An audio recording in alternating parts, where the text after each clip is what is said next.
कहते हैं वक्त से पहले और किस्मत से ज्यादा किसी को कुछ नहीं मिलता। किस्मत हर किसी को मौका देती है, कोई उस मौके को भुना लेता है तो कोई उसे लात मार देता है। लेकिन अगर किसी को ये मौका मिले, वो उसे भुनाए और जब उसे उसका फल मिलने वाला हो तभी वो उसे लात मार दे, तो ऐसे इंसान को आप क्या कहेंगे? बदकिस्मत। जी हाँ, ऐसे इंसान को बदकिस्मत ही कहा जाएगा।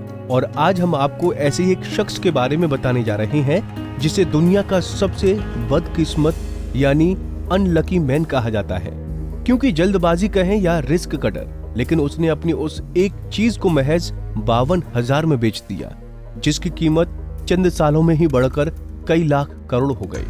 हम बात कर रहे हैं रोनाल्ड वैन की। रोनाल्ड एप्पल के तीसरे फाउंडर थे, जिनके बारे में ज्यादातर लोगों को बेहद कम जानकारी है।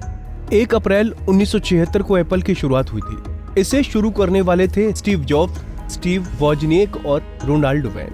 रोनाल्ड वैन उस समय कंपनी के सबसे अनुभवी इंसान थे।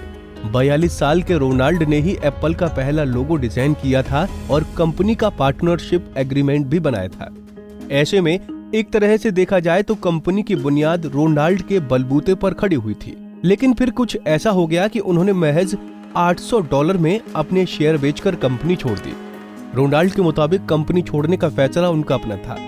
रोनाल्ड कहते हैं कि वो केवल शुरुआती मदद के लिए स्टीव जॉब्स और स्टीव वॉजनिएक के साथ जुड़े थे। जब एप्पल शुरू हुई तब स्टीव जॉब्स 21 साल, स्टीव वॉजनिएक 25 साल और वो खुद 42 साल के थे। वो दोनों से करीब 20 साल बड़े थे और उस वक्त $22,000 प्रति साल कमाते थे। ऐसे में वो अपने शानदार करियर को छोड़कर उस वक्त कोई रिस्क नहीं लेना चाहते थे। हालांकि जब रोनाल्ड से पूछा गया कि क्या वो एप्पल के अपने शेयर को बेचना अपनी सबसे बड़ी भूल मानते हैं, तो उस पर रोनाल्ड का कहना था कि उन्हें एप्पल छोड़ने का कोई गम नहीं है। वो अपने फैसले और अपनी मौजूदा जिंदगी से काफी खुश हैं।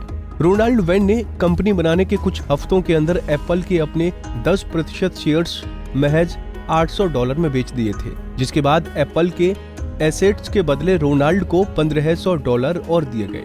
वैसे अगर आज रोनाल्ड एप्पल का हिस्सा होते तो उनकी संपत्ति $1 बिलियन में होती। हालांकि अगर देखा जाए रोनाल्ड की मौजूदगी के बिना एप्पल का कोई अस्तित्व नहीं होता, लेकिन फिर भी रोनाल्ड को बहुत कम लोग जानते हैं। लेकिन ये सब जानने के बाद इतना कहना तो लाजमी है कि रोनाल्ड दुनिया के सबसे बदकिस्मत इंसान हैं। हमसे जुड़े रहने के लिए हमारे YouTube चैनल को सब्सक्राइब करें और नई वीडियो की नोटिफिकेशन के लिए बेल आइकॉन को दबाएं। अगर आप ये वीडियो Facebook पर देख रहे हैं तो लाइक जरूर करें और ज्यादा से ज्यादा शेयर करें। धन्यवाद।